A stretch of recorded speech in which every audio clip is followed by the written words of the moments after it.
आम्हाला ज्या गोष्टीची शंका होती ती शंका सरकारने खरी केली आहे। ओबीसी आरक्षणाच्या मुद्द्यावर आम्ही सरकारला उघडं पाडलं आणि केवळ या सरकारमुळे ओबीसी आरक्षण कसं गेलं हे आम्ही दाखवून दिल्यामुळे सरकारने आमच्या आमदारांवर खोटे आरोप लावून 12 आमदारांना त्या ठिकाणी सस्पेंड केलेला आहे। मी पहिल्यांदा तर हे सांगू इच्छितो, ओबीसी आरक्षणाकरता 12 काय पूर्ण 106 आमदारांना सस्पेंड केलं तरी आम्ही संघर्ष हा करतच राहू। भारतीय जनता पार्टी जोपर्यंत ओबीसीचं आरक्षण परत येत नाही तोपर्यंत संघर्ष करत राहील। 1 वर्ष नाही 5 वर्ष आमचं या ठिकाणी सदस्यपद रद्द झालं तरी आम्ही त्याची पर्वा करत नाही। आज सभागृहामध्ये जे पाहिलं, अनेक वेळा याच्यापूर्वी लोक मंचावर चढले, कधी कोणाला सस्पेंड करण्यात आलं नाही। नेहमीच अध्यक्षांच्या चेंबरमध्ये बाचाबाची होते पण कधी कोणी सस्पेंड होत नाही। परंतु स्पष्टपणे सांगतो, माझ्यावर कोणी हक्कभंग आणला तरीही मला पर्वा नाही। मी स्पष्टपणे सांगतो, स्टोरी तयार करण्यात आली, स्टोरी। एकाही भाजपच्या सदस्याने त्या ठिकाणी शिवी दिलेली नाही आणि कोणी शिवी दिली हे सगळ्यांनी बघितलेलं आहे। शिवी देणारे तिथे कोण होते मला ती शिवी देता येत नाही, पण कोण होते हे सगळ्यांनी बघितलं आहे। आणि अशा परिस्थितीमध्ये शिवसेनेचे सदस्य तिथे येऊन त्यांनी धक्काबुक्की केली, त्याच्यावर भाजपचे सदस्य काही आक्रमक झाले पण तेही आम्ही होऊ दिलं नाही, त्यांना आम्ही बाजूला केलं। आणि जी काही थोडे हिटेड एक्सचेंजेस झाले त्या संदर्भात आशिष शेलार यांनी श्री भास्कर जाधव यांना सांगितलं, सर्वांच्या वतीनं मी तुमची क्षमा मागतो आणि तो विषय संपला। त्यानंतर भास्कर जाधव साहेब आशिष शेलारांच्या, गिरीश महाजनांच्या सगळ्यांच्या गळे भेटले, त्यांनी गळे भेट केली आणि तो विषय संपवून आम्ही बाहेर आलो। आणि त्यानंतर या सरकारच्या काही मंत्र्यांनी मिळून ही स्टोरी तयार केली, स्टोरी आमचे आमदार सस्पेंड करण्याकरता। कारण या ठिकाणी ओबीसीच्या संदर्भातही हे सरकार फेल झालं आहे आणि मराठा आरक्षणाच्या संदर्भातही हे सरकार फेल झालेलं आहे। आता मराठा आरक्षणाच्या संदर्भात एक केंद्र सरकारकडे ठराव पाठवण्याचा प्रयत्न यांचा चाललेला आहे। खरं म्हणजे पुन्हा एकदा मराठा समाजाला फसवण्याचं काम या ठरावाच्या माध्यमातून होत आहे। मी जाणीवपूर्वक आपल्याकडे जस्टिस दिलीप भोसले जे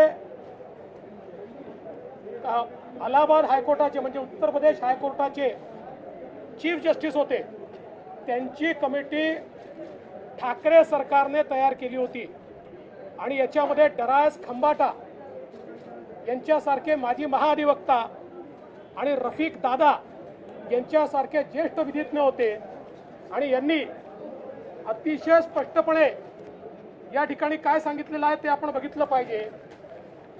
जाणीवपूर्वक सांगतो, म्हणजे हे किती खोटेपणा करतायत हे आपल्या लक्षात येईल। त्यांनी असं सांगितलं आहे या कमिटीने सरकारच्या, the only option that would be available to the state is to constitute a fresh commission for collecting data in the light of comments, observations made by the Supreme Court in the judgment and this report.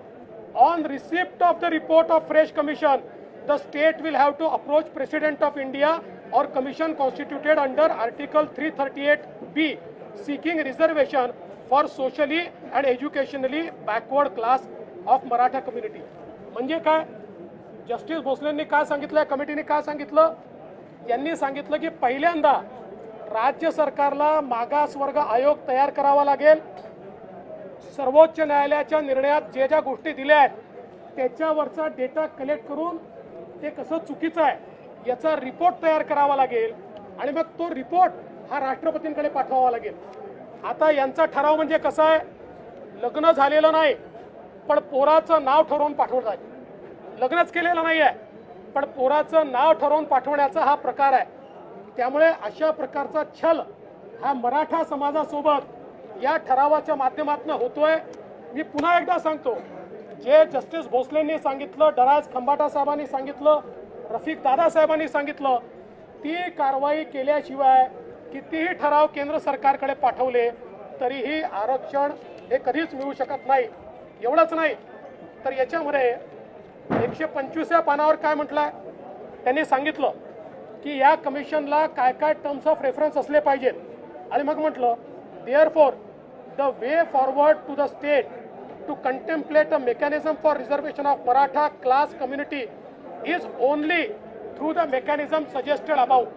म्हणजे काय म्हटलंय त्यांनी, backward class commission करून त्यातनं पुन्हा report तयार करणे हा एकमेव पर्याय आहे, हा एकमेव पर्याय आहे, इतर दुसरा पर्याय नाही।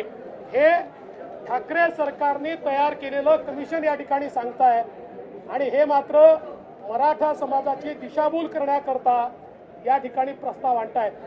आजचे दोन्ही प्रस्ताव हे हात झटकण्याचे प्रस्ताव आहेत, अतिशय स्पष्टपणे या ठिकाणी दिसत आहे।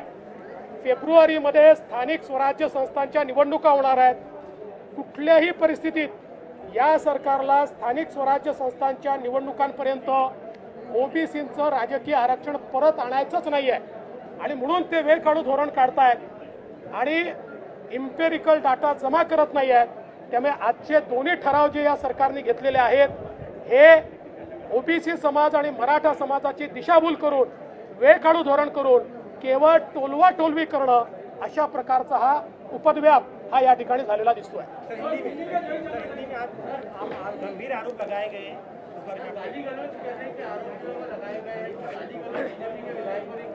देखिए, आज जिस प्रकार से सभागृह में ओबीसी के संदर्भ में केंद्र सरकार डेटा दे इसका ठराव लाया गया और उसके ऊपर हमको बोलने नहीं दिया गया। उस समय हमारे कुछ लोग ऊपर चढ़े थे लेकिन उसके बाद वो सारे नीचे आए। इससे पहले कई बार ऐसी घटना हुई है, कभी किसी को सस्पेंड नहीं किया गया। बाद में हम सारे लोग अध्यक्ष जी के चेंबर में गए, वहां पर हमारी बातचीत हुई। शिवसेना के और रूलिंग पार्टी के कुछ एमएलए आए, हमारे भी एमएलए थे, वो आमने सामने आए तो हमने उनको दूर किया। कोई भी गाली बीजेपी के किसी भी सदस्य ने नहीं दी। गाली किसने दी हम सबने सुनी है। मैं यहाँ बोलना नहीं चाहता लेकिन हम सबने सुनी है किसने गाली दी है और ये सत्य बाहर भी आएगा। लेकिन उसके बाद जब बातचीत हुई, हमारे आशीष शेलार जी ने पीठासीन अधिकारी के साथ उनकी क्षमा याचना भी की, उनसे क्षमा भी मांगी। सब लोग गले मिले, अपने अपने रास्ते गए। उसके बाद केवल ओबीसी समाज के सामने इस सरकार का नकाब फट रहा है। ये ध्यान में आने के बाद एक षड्यंत्र के तहत सत्ता पार्टी ने हमारे 12 विधायकों को सस्पेंड किया है। मैं स्पष्ट रूप से कहना चाहता हूं, ओबीसी के लिए हमारी लड़ाई जारी रहेगी। 12 क्या, पूरे 106 एमएलए अगर हमारे सस्पेंड कर दिए तब भी हम लोग लड़ते रहेंगे। इसके साथ साथ मराठा आरक्षण का भी एक प्रस्ताव इस सरकार ने लाया है, जो इसी सरकार ने जस्टिस भोसले कमेटी का जो रिपोर्ट है उस रिपोर्ट से विपरीत इस प्रकार का प्रस्ताव मंजूर किया जा रहा है। सीधा सीधा ओबीसी और मराठा समाज के साथ छलावा करने का काम इस सरकार के माध्यम से चल रहा है। ये हमको पक्का पता चल गया है। 2022 के चुनाव जब तक नहीं होते ये सरकार ओबीसी का राजनीतिक आरक्षण वापस करने वाली नहीं है। अध्यक्ष ने ऑन रिकॉर्ड कहा है कि कैमरे में रिकॉर्ड हुआ है सब। नहीं, रिकॉर्ड अगर है तो दिखाइए।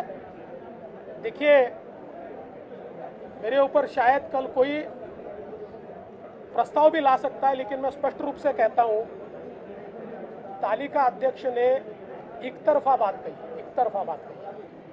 और उस पद पर बैठने के बाद वहां पर जो बोलते हैं उनको अधिकार है और उसके बाद हमको बोलने नहीं दिया जाता। और इसलिए मेरा मानना यह है कि उन्होंने पूरी बात नहीं कही है। ये जरूर है, मैं इस बात को बिल्कुल मान्य करता हूं कि दो बातें हुई, लेकिन उसमें हमारी तरफ से किसी ने गाली नहीं दी और ये पहली बार नहीं हुआ।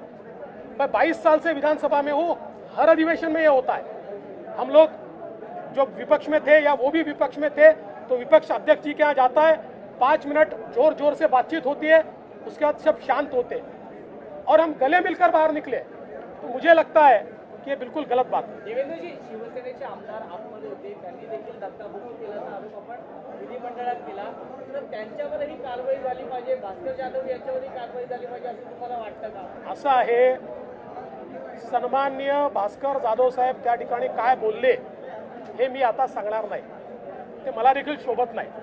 त्यामुळे ते तिथे बसून काय बोलतात ते सोडून द्या, पण ते काय बोलले हे सगळ्यांनी ऐकलं। ते कदाचित रागात बोलले असतील, पण ते काय बोलले सगळ्यांनी ऐकलेलं आहे आणि त्याच्यानंतर सगळं शांत झालं, संपलं होतं। त्यानंतर ही जी कारवाई झाली आहे ही मॅन्युफॅक्चर्ड कारवाई आहे। मॅन्युफॅक्चर्ड म्हणजे त्यांना असं वाटतंय की विरोधकांचे नंबर जर कमी केले, सदस्य जर कमी केले तर विरोधक आपल्यावर हावी होऊ शकणार नाही। त्यांना असं वाटतंय की अधिवेशनामध्ये आम्ही वेगवेगळी प्रकरणं काढू, त्या भीतीनं आमच्या लोकांना सस्पेंड करण्याचं काम चाललेलं आहे। तालिका अधिकारी ने आप लोगों को बोलने का भी मौका नहीं दिया प्रश्नोत्तर के दौरान, उस बारे में आप क्या कहेंगे? इस वजह से कर रहे हैं। देखिए, ऐसा नहीं हो सकता है। स्पीकर का चुनाव सदस्यों को सस्पेंड करके नहीं लिया जा सकता, इसके बारे में कई प्रकार के दाखले हैं।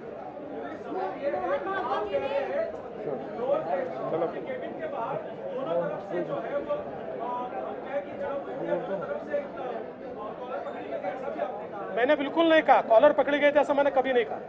सर, मैं कह रहा हूँ जब प्रस्ताव रखा गया तो किसी का तरफ आपको बोलने का मौका नहीं दिया गया और एक तरफा तालिका अधिकारी का रवैया था, इस तरह से हमें बेल नहीं, बिल्कुल आप लोगों ने भी देखा।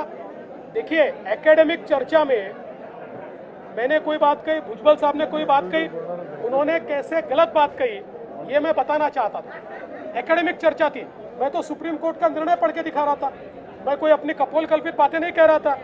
मैं खुद एक वकील हूँ और मैं सुप्रीम कोर्ट का ऑर्डर समझता हूँ और इसलिए मैं सुप्रीम कोर्ट का ऑर्डर पढ़ के दिखा रहा था और मैं बताने की कोशिश कर रहा था आप जिस रास्ते जा रहे हैं उस रास्ते से ओबीसी को कभी आरक्षण नहीं मिलेगा, लेकिन वो चाहते नहीं है, इसलिए उन्होंने भी नहीं सुना, इन्होंने भी नहीं सुना।